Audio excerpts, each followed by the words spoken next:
por favor, si me escuchan bien, para empezar una vez.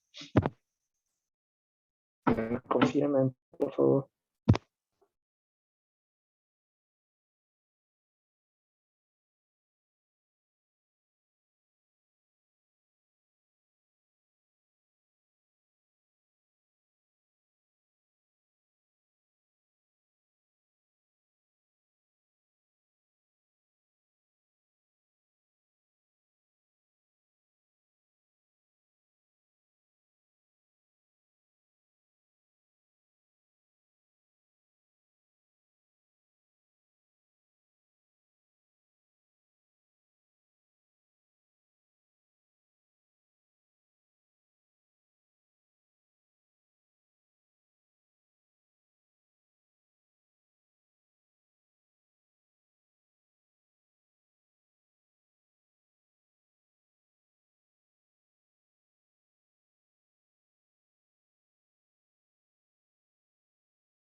Listo, chicos. A ver.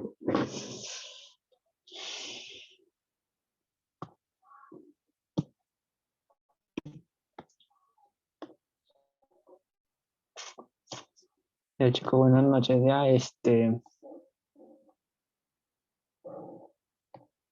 a ver, como en cada clase que estamos revisando las preguntas del residentado médico de 2020, siempre hago un preámbulo de revisar unas pequeñas preguntas de otras áreas que hayan venido, tanto del 2019 o de los ENAM pasados que han venido, el ENAM 2020, el ENAM 2021. La idea es revisar algunas de las preguntas de los últimos años. Entonces, bueno, ya conocen la dinámica cómo es, entonces voy a hacer una pequeña motivación de las preguntas para que se den cuenta que las preguntas que vienen muchas veces no son complicadas, simplemente hay que tener algunos datitos por ahí claros, algunas pepitas claras, ¿no? Entonces, a ver, empezamos, ¿ya? Mira, nosotros desarrollamos preguntas del residentado médico, ¿ya? Pero te coloco algunas preguntas de otros exámenes para motivarte, ¿ya? Con ese sentido te lo pongo. Mira, aquí nos ponen que hay un lactante de 9 meses, ¿ya? Que viene con mal estado general, rinorrea, tos productiva, hace 5 días, ¿ya? Se le agregó fiebre de 39 grados, está polineico, está con tiraje subcostal, crepitantes, focalizados, algunos roncus y algunos sibilantes. Y hay una leucocitosis con neutrofilia.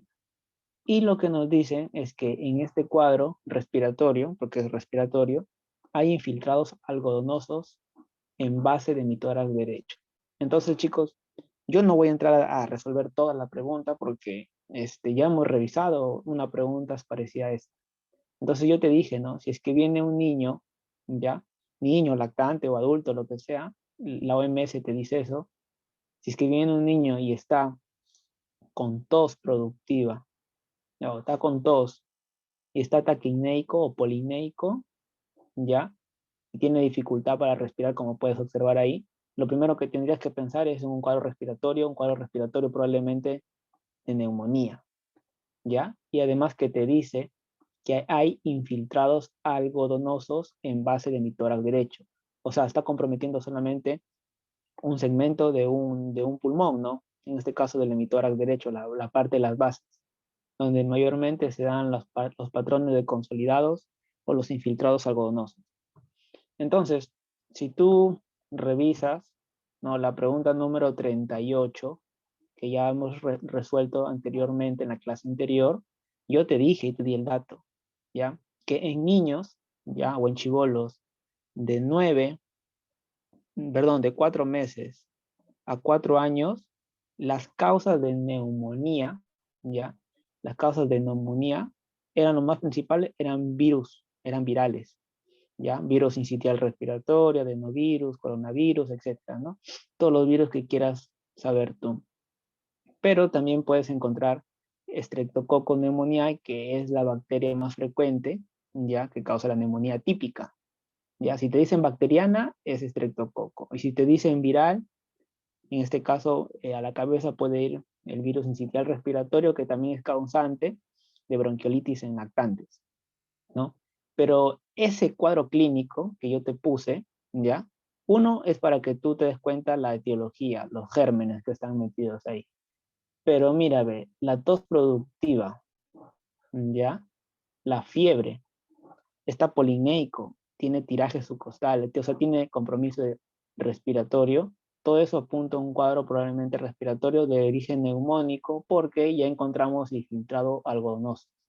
¿Ya? En un cuadro de bronquiolitis tú no vas a encontrar esto, ¿sí? Encontrarás problemas respiratorios, sí, pero muchas veces la fiebre, que podría haberlo, sí, no ir asociado a un patrón de infiltrado algodonoso en el emitórax derecho, ¿no?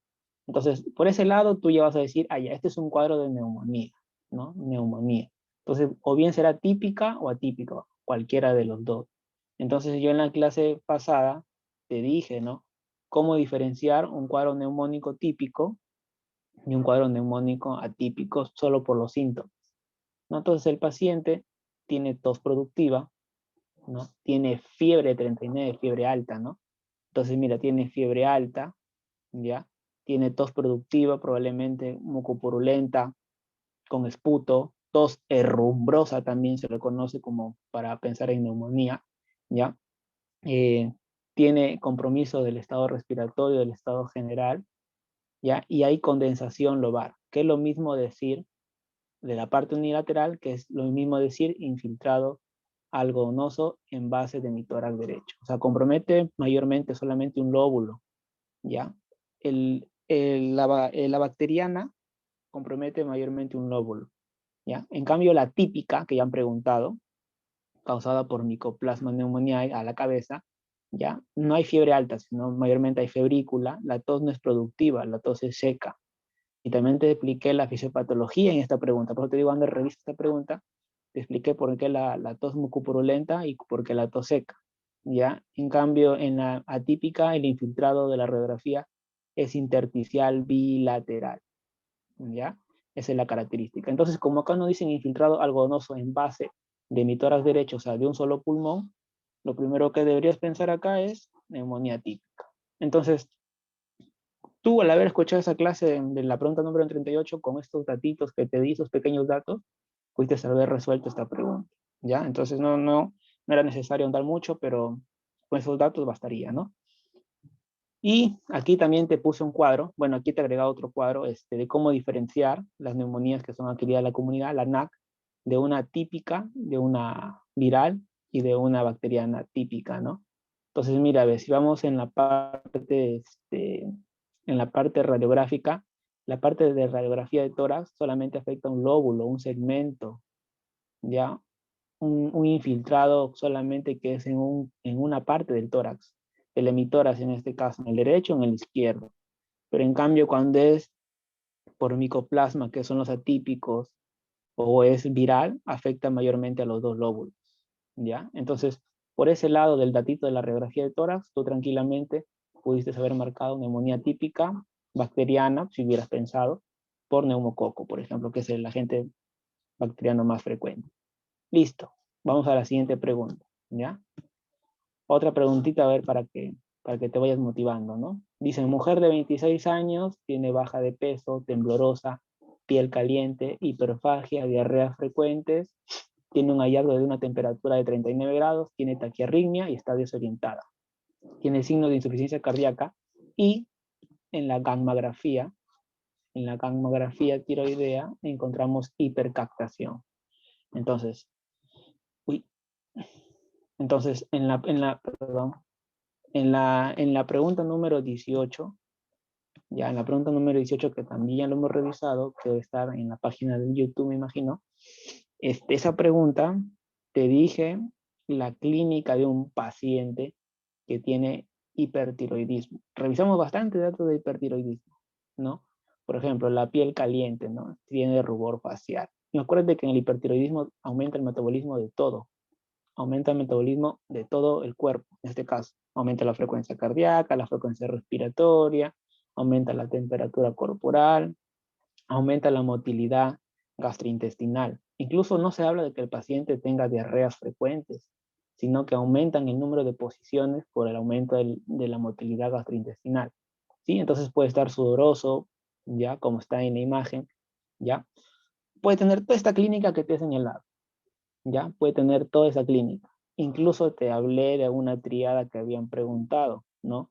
Bocio difuso, oftalmopatía y mixedema. Pero ese es un cuadro clínico de de un hipertiroidismo en el cual está descompensado, por así decirlo, como una crisis tirotóxica. Y también te dije en la pregunta número 18, te dije, en la crisis tirotóxica todo se eleva, todo. Por ejemplo, la temperatura, mira, ve, la temperatura se compromete, ¿no? La temperatura corporal se eleva. Entonces este paciente, por ejemplo, tiene una temperatura de 39, estaría acá, ¿no? 39. Nos daría un puntaje de 20. ¿Está bien? Tiene taquicardia el paciente, tiene taquicardia, tiene taquiarritmia, ¿no? Pregunta de examen, ¿cuál es la taquiarritmia más frecuente en pacientes con hipertiroideo? Taquicardia, taquicardia sinusal, ¿no? Ya, taquicardia sinusal. ¿Cuál es la taquicardia supraventricular más frecuente? Es la fibrilación auricular. Ya eso también te preguntaron. Entonces, temperatura, taquiarritmia, ¿no? Entonces, probablemente la frecuencia cardíaca esté volando, esté por los cielos, ¿no? ¿Qué más? El sistema nervioso central. El paciente puede estar, como dice aquí, puede estar desorientado, puede estar letárgico, puede incluso convulsionar, puede estar en coma, puede estar delirando, ¿no? También nos da un puntaje. Entonces, aquí el paciente, si tú te das cuenta, hay compromiso de la temperatura corporal, compromiso cardiovascular, compromiso del sistema nervioso central. Y eso se llama una crisis tirotóxica de Busch-Warkowski, ¿ya? Wartokowski, perdón, ¿ya? Esa es una crisis. ¿Qué más? Este, signo de insuficiencia cardíaca, mira, de acá está, ¿no? Signo de insuficiencia cardíaca. Probablemente el paciente puede que tenga un edema pretibial, un edema pulmonar, etcétera, etcétera, ¿no? Entonces, eso nos da esa cuestión, ¿no? Esos detalles, esos datos nos orientan. Disfunción gastrointestinal también, ¿no? Puede haber hiperfagia, puede haber diarreas frecuentes, etcétera, ¿no? Entonces, todo eso nos va a dar un puntaje y eso a qué nos apunta a una tormenta tiroidea, a una crisis tirotóxica. Entonces, aquí qué nos pregunta, ¿cuál es el problema diagnóstico? Es tormenta tiroidea. Y además que te dice que en la hipercaptación tiroidea se encuentra, ¿no? Hay gamografía tiroidea con hipercaptación. Entonces, eso es lo que esperaríamos encontrar en un cuadro de hipertiroidismo donde hay, por ejemplo, puede haber bocios multinodulares, ¿no? O las glándulas tiroideas están grandes, pues, ¿no? Entonces, con esos datitos que yo te di también en la pregunta número 18, que resolvimos y hablamos bastante sobre hipertiroidismo, incluso tratamiento, porque respondimos esta pregunta de tratamiento, pudiste saber resolver esta pregunta también, ¿no? Entonces, sigamos, ¿ya? Otra pregunta, también, que vino del ENAN el ordinario, que ya lo hemos resuelto. Nos dice lo siguiente. Adolescente de 16 años, desde hace 3 meses, mira, acá está la clave. Desde hace 3 meses, el paciente o la paciente tiene hiporexia y tiene insomnio. Ha desaprobado 4 cursos, no desea salir con sus amigas, se siente irritada con su familia, aunque no lo entiende. Tiene dolores de cabeza y a veces se le viene la idea de quitarse la vida. O sea que esta historia parece estudiante de medicina, ¿no? Parece estudiante de la Academia de Bachimeto, ¿ya?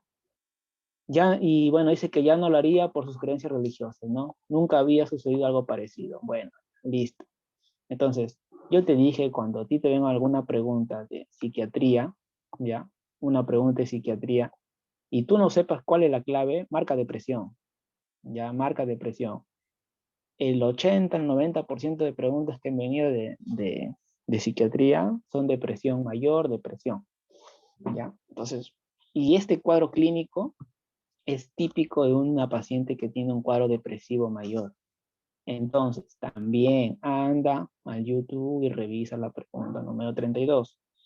Ya, hay preguntas que todavía, bueno, clases que todavía no se han subido al canal de YouTube, pero están grabadas y se van a subir en su momento. Pero anda y revisa esas preguntas, ahí también te da un montón de datos sobre depresión, ¿no? Entonces, uno que es adolescente, ¿no? Lo más probable es que sea mujer. Lo más frecuente en depresión es en mujeres, en las damas. ¿no? Entonces, la paciente tiene trastorno del apetito, ¿no? Puede tener trastornos del sueño, como dice acá, ¿no? Hiporexia, insomnio, ¿ya? Tiene la idea de quitarse la vida, tiene pensamientos de muerte, pensamientos suicidas, te dije en la clase de la pregunta número 32, ¿no? No desea salir con sus amigas, se aísla socialmente, todo lo ve aburrido, ¿no? Se siente irritada, tiene irritabilidad fácil. Acá está, mira, con su familia, con sus amigos, piensan que no le entienden, dicen que no sirvo para nada, que quieren quitar la vida, ¿no? Entonces, tienen hasta sentimientos de culpa. Y yo te dije que cuando hay un trastorno depresivo, el factor de riesgo para suicidio es elevado. Y ahí hablábamos de un suicidio depresivo, ¿no? Cuando la causa de fondo es la depresión. Ojo chicos, paciente que está en depresión, y si es depresión mayor hablamos cuando el cuadro depresivo ya sobrepasa más de las 2 semanas, ¿ya? Hay riesgos de quitarse la vida, hay riesgo de suicidio. Pregunta de examen, ¿ya? Pregunta de examen. ¿Cuál es la causa principal de suicidio en pacientes psiquiátricos? La depresión, ¿ya? La depresión es la causa principal de suicidio. Así preguntan algunas preguntas que vas a encontrar por ahí seguro, ¿ya? Entonces, eso ten en cuenta. Y también te hablé un montón de datos sobre depresión, relacionado al suicidio, etcétera, etcétera, en la pregunta número 32. Ya lo podrás revisar con más calma, ¿no? Y te dije que hay criterios, pero no hay criterios para diagnosticar. Entonces, para un trastorno depresivo mayor, ¿yo qué te dije? Según la DSM-5, ¿no? Dice que tiene que haber un periodo mínimo de 2 semanas donde hay síntomas de un trastorno depresivo. ¿Y la paciente cuántos meses tiene? Tiene 3 meses. Entonces ya con toda esa clínica, ya, pues, ¿no? El paciente, por ejemplo, tiene anedonia, ¿no? Tiene pérdida de interés de lo que hacía, ¿no? Por ejemplo, esta persona le gustaba siempre salir con sus amigas a bailar, a jugar fútbol, jugar vóley, no lo sé. Entonces empieza a perder de interés de lo que ella le gustaba hacer, anedonia, ¿no?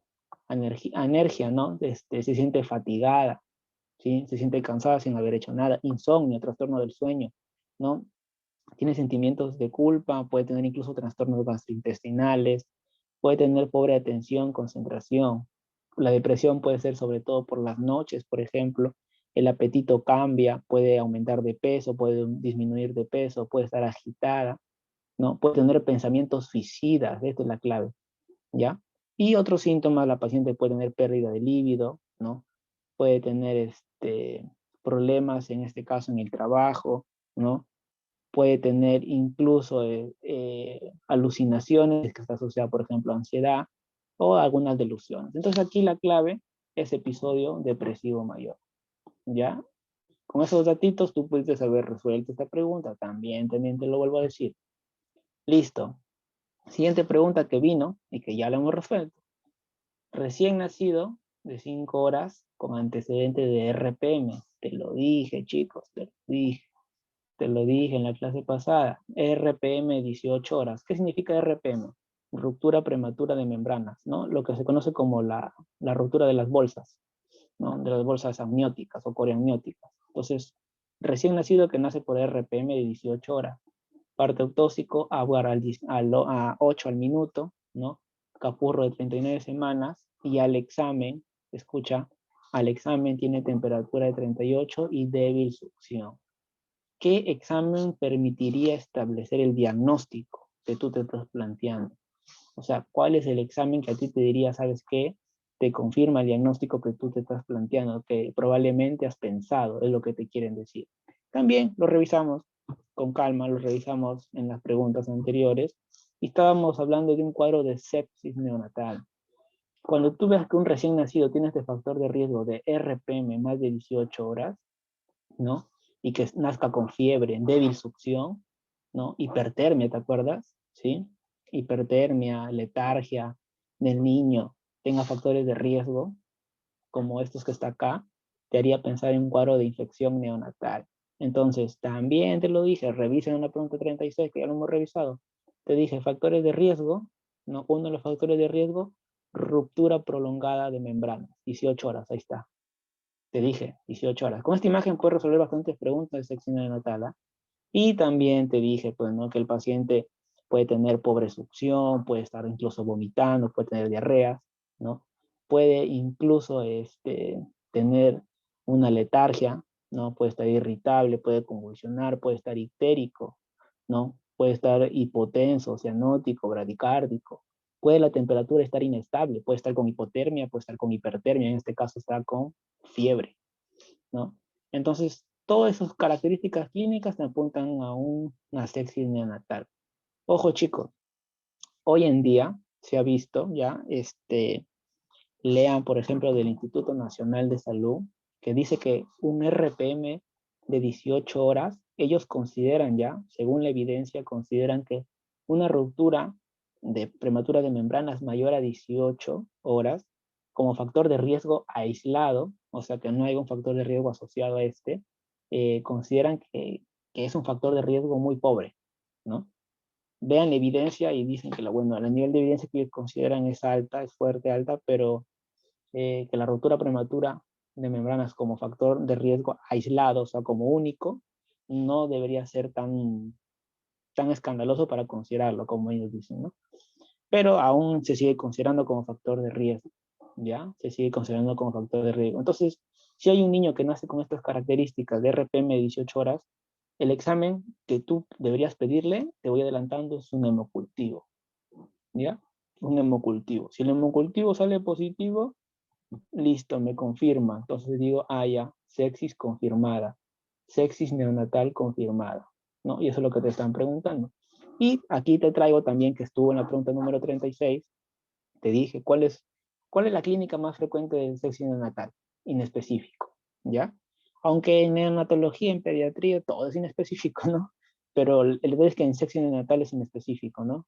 Y acá la frecuencia más resaltante era la hipertermia, ¿no? El distrés respiratorio, la taquicardia que considera el Up-to-Date, ¿no? Y aquí te dejé un montón de síntomas clínicos que te podrían hacer sospechar de sepsis. Por ejemplo, algo no va bien en el paciente, en el niño, ¿no? Probablemente esté con fiebre, como el caso clínico, ¿no? Tenga rechazo a las tomas, tenga pobre succión, etcétera, ¿no? En este caso tiene débil succión, fiebre, nos haría empezar en una infección neonatal.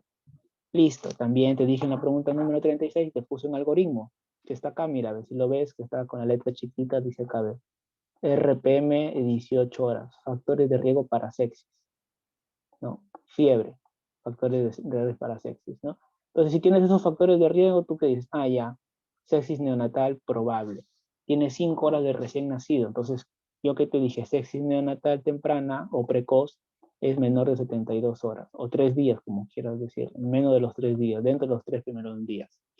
Algunas literaturas consideran menor de 7 días, ¿ya? Una semana, ¿ya? Pero el cajón es este.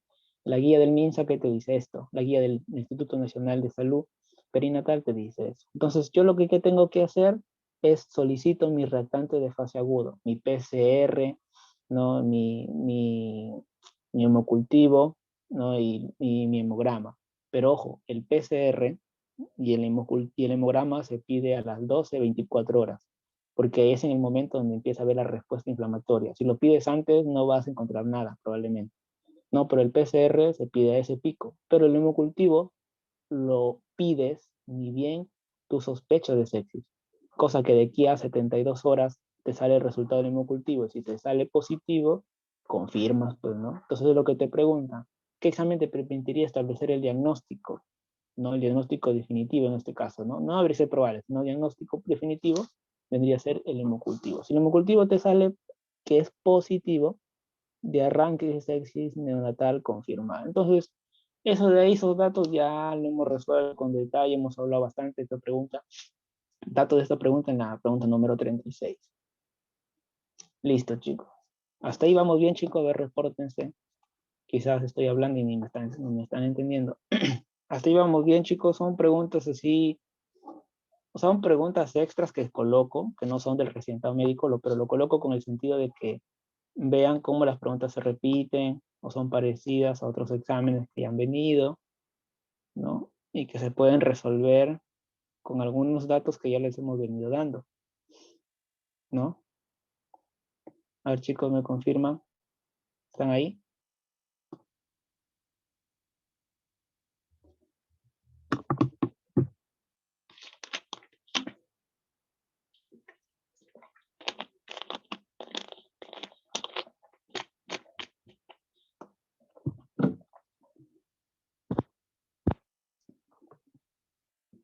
Chicos, ¿están ahí?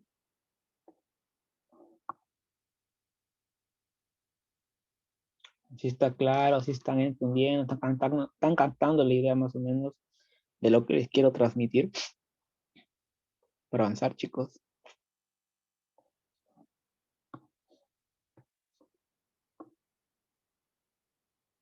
Bueno, espero que sí, ¿no? Entonces, aquí hay otra pregunta, ¿no? Aquí hay otra pregunta. Dice, varón de 20 años, sin antecedentes, ¿no? En este caso, presenta un cuadro de febrícula, artromialgia, tiene tos seca persistente, tiene astenia de 2 semanas de duración. En el último mes, sus dos hermanos presentaron consecutivamente un cuadro similar, ¿no? Y en la radiografía de tórax, acá está la clave. En la radiografía de tórax, infiltrado intersticial, bibasal, bilateral. ¿Te acuerdas que te dije? ¿No? O bien puede ser atípico o puede ser viral, pues, ¿no? Entonces, en las claves no te ponen nada de viral, ¿no? Y si es infiltrado intersticial bibasal, ¿no? Y te dicen que hay febrícula, tos seca, ¿no? Hay malestar general. El inicio fue insidioso, ¿no? Te dicen 2 semanas más o menos. Fue progresivo. Tú tienes que pensar en una neumonía de origen atípico, atípico. Entonces te preguntan, ¿cuál es el agente etiológico más probable de este caso? Mycoplasma pneumoniae. Ya, mira, ve, febrícula, curso insidioso progresivo, tos seca, y el patrón es un infiltrado intersticial bibasal bilateral. Mira, ve, bilateral, ¿ya? Bibasal. Entonces, con esos datos, tú ya de arranque marcaste esta pregunta como Mycoplasma pneumoniae. Listo, chicos. Por último, ya, para ir cerrando y ir avanzando con la otra pregunta que nos toca hoy, es lo siguiente, nos dicen, varón de 53 años, ya, acude porque desde hace 4 días presenta tos con expectoración herrumbrosa, esa es la clave. Tos herrumbrosa ya piensas en neumonía, ¿no? Purulenta, ya, ¿qué más quieres? Fiebre de 38 y tiene dificultad moderada. Temperatura 38,5, tiene soplo tubárico. Ya ese es otro dato clave para neumonía. Siempre que te hablan de soplo tubárico, lo primero que tiene que venir a tu mente es neumonía, ¿ya? En base de mi tórax izquierdo, o sea, te está diciendo que está comprometido solamente una parte del lóbulo del hemitórax, en este caso del lado izquierdo, ¿no? Y tiene saturación de 90. Cuando hablamos de saturación de 90, probablemente es la equivalencia como decir presión de oxígeno menor de 60, ¿no? En este caso vendría a ser una insuficiencia respiratoria, ¿no? Tendría a ser, es un equivalente. Entonces me dicen, ¿cuáles los antibióticos son de primera elección? Entonces, también te lo dije en la clase anterior, ¿ya? Y lo vas a revisar en la pregunta que hemos revisado anteriormente, y te lo puse en la pregunta número 38. Y esta imagen, bueno, lo he agregado, pero en la pregunta número 38 también te hablé, y te dije que dentro de las recomendaciones para antibiótico-terapia, ya empírica, en neumonías adquiridas en la comunidad, ya en pacientes de la guía del MINSA, ya es una guía antigua, pero está bien paradita, en este caso para esta pregunta, ¿no? Entonces, ¿qué nos dicen? Para manejo de neumonías severas, como en este caso clínico, ¿ya? Porque mira, tiene saturación menor de 90, saturación de 90, tiene disnea grave, moderada, perdón, fiebre. Entonces, el tratamiento de elección son cefalosporinas. ¿Y qué cefalosporina? La cefalosporina de tercera generación, ceftriaxona, ¿ya? Y más un macrólido, eritromicina, claritromicina, citromicina, ¿qué son? Son macrólidos. ¿Y por qué, chicos? Porque con la ceftriaxona, ya por acá lo poner, con la ceftriaxona, ¿con qué germen voy a cubrir, supuestamente? Voy a cubrir neumococo, o estreptococo, neumococo, o estreptococo pneumoniae, también conocido, o diplococo gram positivo. Eso es lo que yo voy a cubrir, ¿no? Y también, bueno, voy a cubrir gran negativo, ¿no? Algunos gran negativos por ahí metidos. Y con los macrólidos, yo voy a cubrir ¿qué cosa? Los gérmenes atípicos, como ¿cuál? Micoplasma, clamidiófila, ¿no? Micoplasma, todo lo que son los atípicos. Entonces, en pocas palabras, yo con ceftriaxona, ¿qué cubro? gérmenes típicos, o para los gérmenes que están presentes en la neumonía típica, y con los macrólidos, los gérmenes atípicos. Entonces, la guía te recomienda esto. Ya, chicos, cubrir los dos. Incluso acá está listeria, ¿no? Perdón, Legionella, ¿no? ¿Qué estoy hablando? Legionella, ¿no? Legionella neumófila. Entonces, ¿qué nos dicen, no? Cubre los dos para que te asegure los dos, por así decirlo, ¿no? Pero, en nuestro medio, la clamidia y el micoplasma, en atípicos, que te causan una neumonía severa es muy raro, ¿no? Mayormente te causan neumonías no severas, pero la que sí te causa bastante severidad es la Legionella. Y la Legionella, como se ha visto que no es muy frecuente en nuestro medio, se está viendo, se ha visto que ya no debería darse ceftriaxona macrolide, sino lo único que debería darse solamente es ceftriaxona para cubrir neumococo, nada más. Algunas literaturas se dicen solamente da ceftriaxona, pero otras literaturas, como en este caso esta pregunta que apunta a eso, te dicen no, dale ceftriaxona y cúbrelo con macrólidos también para posibles gérmenes atípicos, ¿ya? Pero te vuelvo a repetir, en nuestro medio lo que más preocupa es la Legionella, pero la Legionella es un poco frecuente en el medio peruano, entonces por eso algunas literaturas consideran macrólidos no colocarlo, ¿ya? Pero aquí está, ¿no? La clave, ceftriaxona y un macrólido, ¿no? Lo que se puede usar es la claritromicina, citromicina, lo que tú quieras, ¿no? Acitromicina una vez al día, claritro cada 12 y eritro puede ser cada 6 horas, ¿no? Y ¿qué más? Pregunta de examen también, ¿no? Si yo quiero cambiar a la terapia switch, ¿no? Por ejemplo, quiero pasar de vía intravenosa, quiero pasarle vía oral, lo puedo pasar a ceforoxima. Recuerden, chicos, que la ceforoxima es una cefalosporina de segunda generación, pero se comporta como una de tercera. Es la única cefalosporina de segunda generación que se comporta como tercera. Tiene la misma capacidad de cubrir los mismos gérmenes, incluso la misma actividad antimicrobiana y la misma farmacodinamia, ¿no? En este caso, ¿no? Entonces, tranquilamente yo pude haber dado ceforoxima también. Entonces, aquí la clave que más se acerca o la que debería ser, es una cefalosporina de tercera generación más macrólidos, ¿ya? Entonces, vayan y revisen esta pregunta, el número 38, que ahí va a estar, seguro, ¿ya? Y bueno, aquí solamente les traía otro dato. Esto sí también lo he agregado, otro dato, ya para pasar a la pregunta que nos toca del residentado médico de hoy. Este dato de acá, mira, a ver, ¿qué nos dice? Tú deberías iniciar con ceftriaxona, ya, bacán, cefalosporina de segunda o de tercera. Si es de segunda, cefuroxima. Si es de tercera, ceftriaxona. Más un macrólito, ya lo que te he dicho. Listo, ¿no? O puedes dar doxiciclina también, ¿no? En el peor de los casos, chicos, que no tengas ceftriaxona, puedes iniciar incluso con penicilina G sódica. Y en el peor de los casos que no tengas nada, puedes dar cloranfenicola, por si acaso. Todavía sirve, ¿eh? Para neumococo.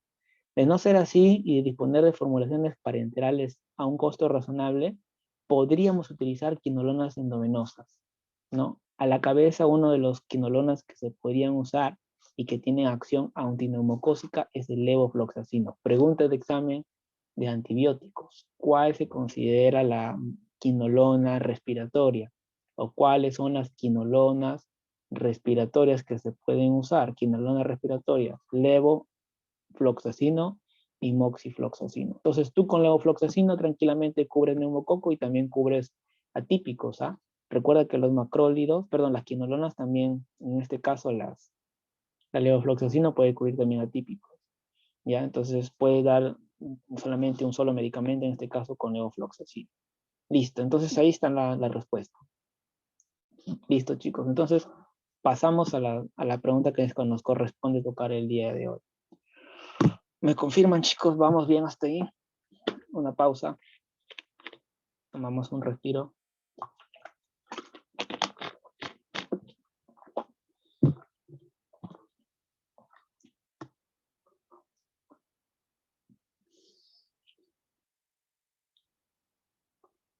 No se olviden de seguirnos en nuestro canal de YouTube como Medichineando. Ya te di algunas medichinpepas. Vamos, chicos, despierten. Yo sé que esta hora es un poco pesada, pero vale la pena sacrificarse al menos 1 hora al día, ¿no? ¿Están ahí, chicos? ¿Me escuchan?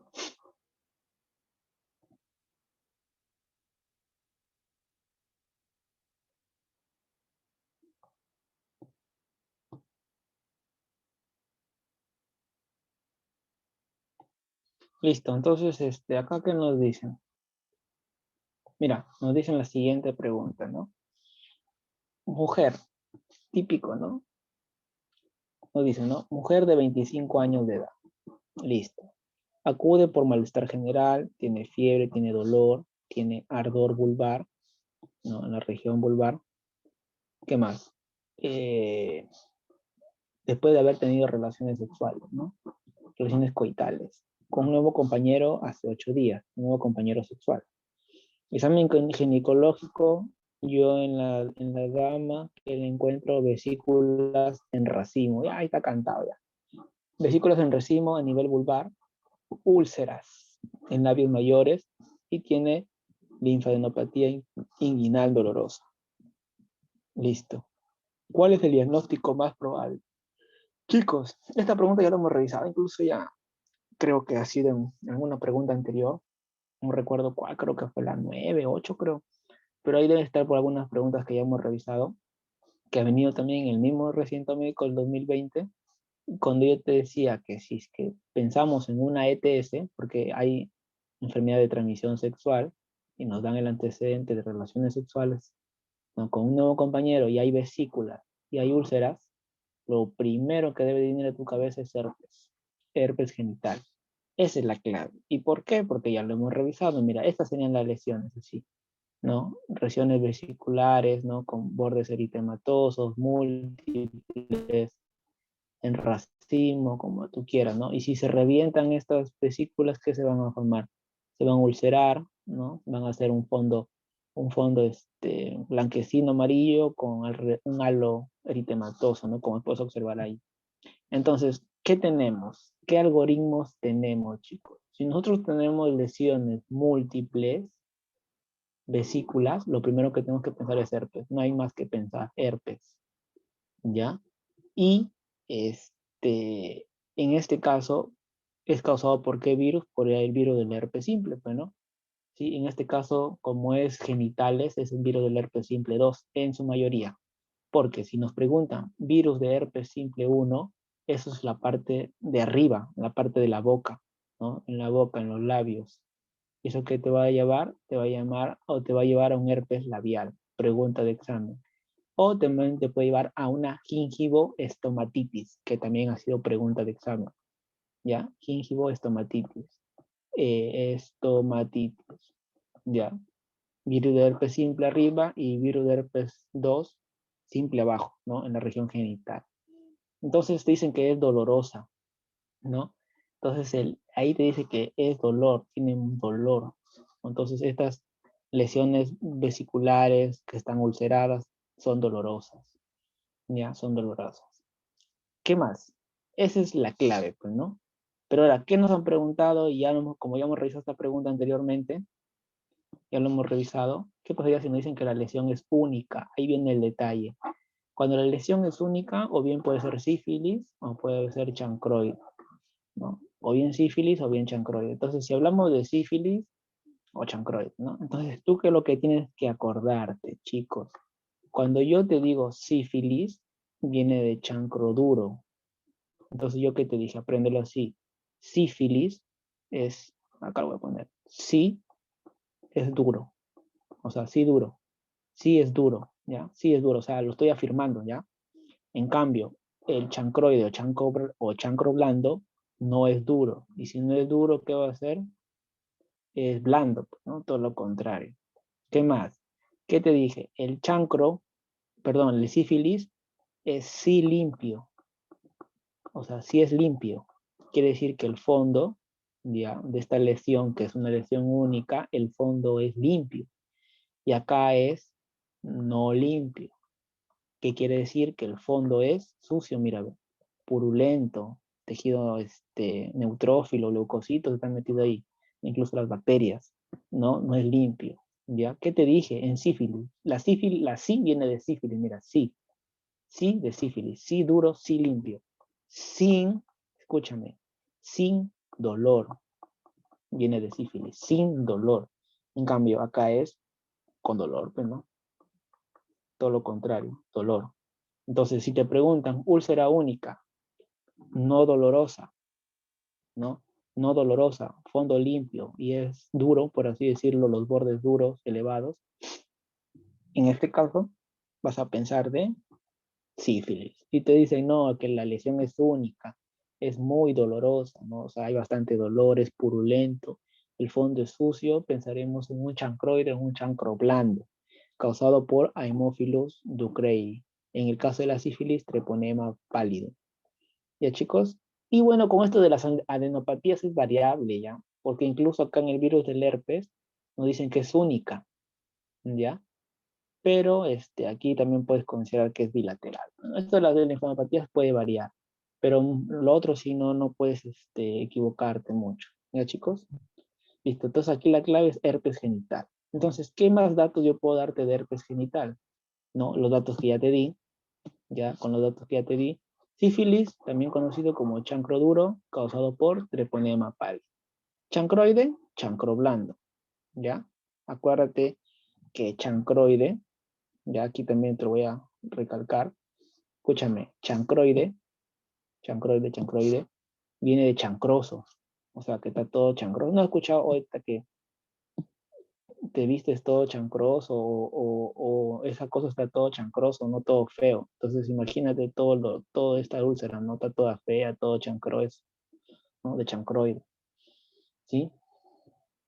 Eso tienes que tener en cuenta. Luego tenemos otros que son otras ETS o otras enfermedades de transmisión sexual que hay que considerarlos, ¿no? Por ejemplo, las del herpes que han preguntado, herpes simple tipo 2, virus de herpes humano tipo 2.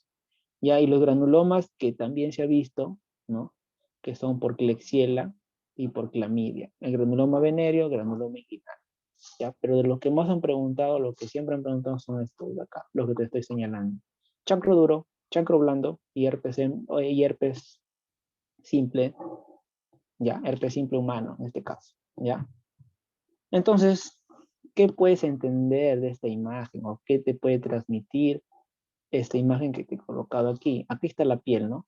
La piel, bacán, aquí está la piel. Aquí viene el virus del herpes simple humano, ¿no?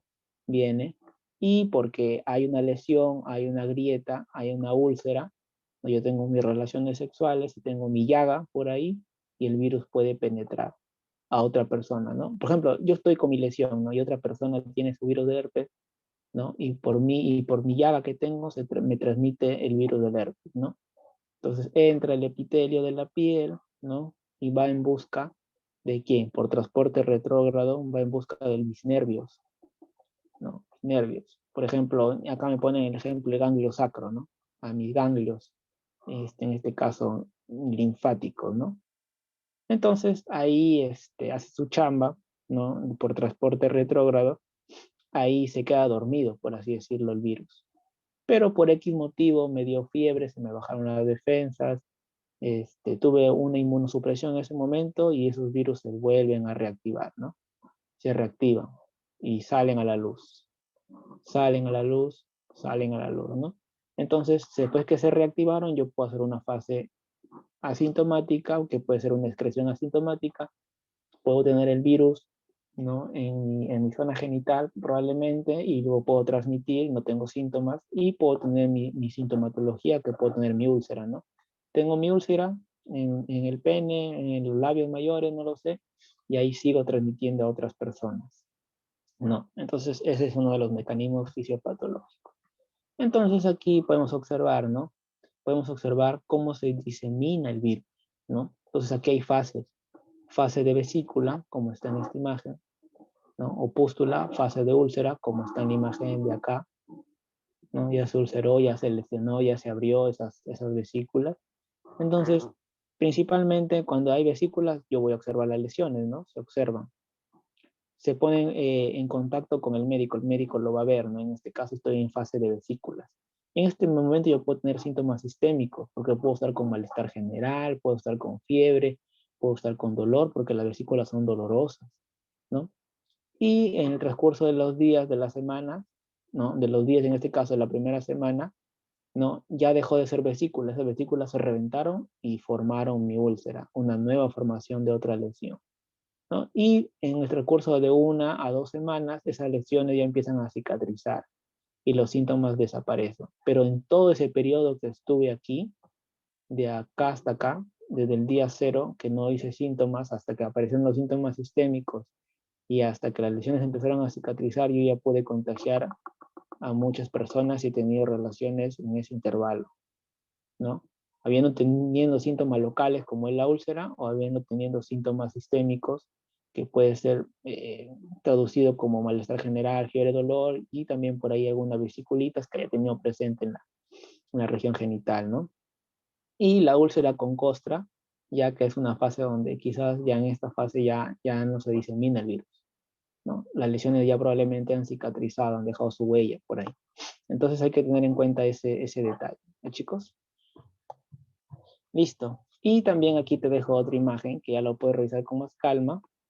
Como siempre te pongo esta literatura, ¿no? Aquí está la referencia de Calgary, ¿no? De Guay, como quieras pronunciarlo, no sé mucho el inglés. Entonces, mira, ve, te inoculas por el virus herpes simple tipo 1, tipo 2, ¿no? A la mucosa, a la superficie de la mucosa. En el caso de los labios, tipo 1. En el caso de los genitales, tipo 2. Entonces el virus entra por la epidermis, como ya te dije, penetra, ¿no? Y puede afectar a los nervios sensitivos. Por ejemplo, en la imagen que te puse, el nervio sacro, ¿no? Entonces, estos pueden hacer que haya una infección primaria, ¿no? Y el sistema inmune, como no es capaz de detenerlo, esa prima infección, que estuvo a nivel del ganglio, en este caso a nivel del ganglio sacro, o en este caso ganglio trigémino, que puede ser para la región del labio, se puede volver a reactivar si es que hay una reducción del sistema inmune, ¿no? Por ejemplo, un estado de estrés, ¿no? Por ejemplo, hay personas que están estresadas, o están en una situación de enfermedad o algo, y se activa su herpes labial, no sé si han notado, ¿no? Y esa persona va a seguir reactivándolo siempre cada vez que tenga fiebre o está en una situación emocional, estrés. Algunas chicas están menstruando y sale su herpes labial, ¿no? Otras chicas tienen su fiebre y sale su herpes, ¿sí? O están usando drogas inmunodepresivas, corticoides, etcétera, ¿no? O alguna quemadura, por ejemplo, ¿sí? Y esta respuesta inmune que se ha reducido, ¿no? Los virus vuelven a salir de las regiones nerviosas que se han anidado, se han quedado dormidas y pueden generar daño de los nervios, las muertes y puede incluso con el tiempo generar neuropatías. Dolor neuropático posherpético, ¿has escuchado eso? También puede haber, ¿no? Y puede incluso ser acompañado por vesículas, etcétera, ¿no? Y también la muerte de estas células nerviosas y esta disrupción de estas conexiones entre las células del epidermis también puede generar algunas lesiones de tipo rash vesicular, ¿no? Y raramente puede haber complicaciones por virus de la herpes simple que puede causar encefalitis, incluso hepatitis, ¿no? Entonces, esos son los detalles. Y bueno, habiéndome saltado lo anterior, este virus puede entrar al epidermis, ¿no? Puede generar destrucción de las células, disrupción de las conexiones de las células epidermales y puede generar vesículas, ¿no? Localizadas. Puede generar daño de las neuronas sensoriales, puede generar neuropatía también en un inicio y esta viremia, como es alta, puede producir una respuesta inmune, elevación de citoquinas, pirógenas, interleucina 1, interleucina 6, factor de necrosis tumoral, fiebre e incluso malestar general, como te dice el caso clínico. Listo. ¿Qué más, chicos? ¿Qué más te puedo dar? Otros datos más que te han preguntado. Y aquí, ojo, mira, ve. Si te dicen virus de herpes que está comprometido con el herpes labial, a la cabeza el virus del herpes simple tipo 1, ¿ya? Herpes genital a la cabeza, tipo 2, tipo 2. Ya, estos van a ir. Bueno, va a depender de si es primario, algunos dicen tipo 1, y si es recurrente, tipo 2. El más frecuente es el recurrente, pero no el tipo 2. Te van a decir cuál es el virus del herpes simple que puede causar encefalitis, el tipo 1.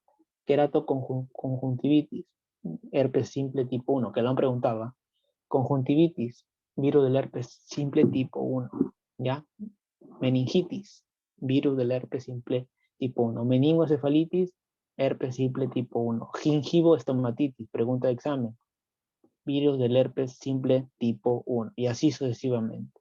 ¿Ya? El herpes del gladiador, por ejemplo, en los que juegan este fútbol, este partido de contacto, como es este deporte de contacto, donde tiran el balón y todo y chocan, fútbol americano creo que es, ya, ese de ahí, se ha visto, esos pacientes o esas personas tienen, sufrían de, ¿cómo se llama? De herpes en las axilas, en las manos, porque ellos tenían mucho contacto, ¿no?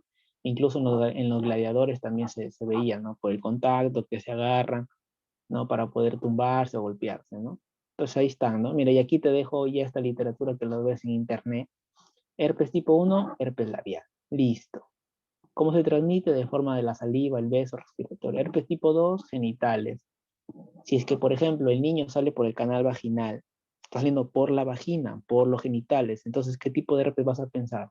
¿Qué es más frecuente? ¿El tipo 2? Pues porque estoy diciendo que el tipo 2 es abajo, ¿sí? Acuérdate, el 2 es abajo y arriba es el 1. Ya, eso sí no te olvides. Entonces, contacto sexual, perinatal, herpes tipo 2. Varicela zoster, virus del herpes humano tipo 3, ¿no? Respiratorio, secreción vesicular. Recuerda que son las enfermedades exantemáticas que se transmiten por vía respiratoria. Pregunta examen, Epstein-Barr, virus del herpes tipo 4, mononucleosis, respiratoria y saliva, la enfermedad del beso, ¿no? Acuérdate que Barr tiene 4 sílabas, entonces viene del tipo 4, ¿ya? Acuérdate de eso. Acuérdate que la palabra zoster tiene la letra T, viene de 3, ¿ya?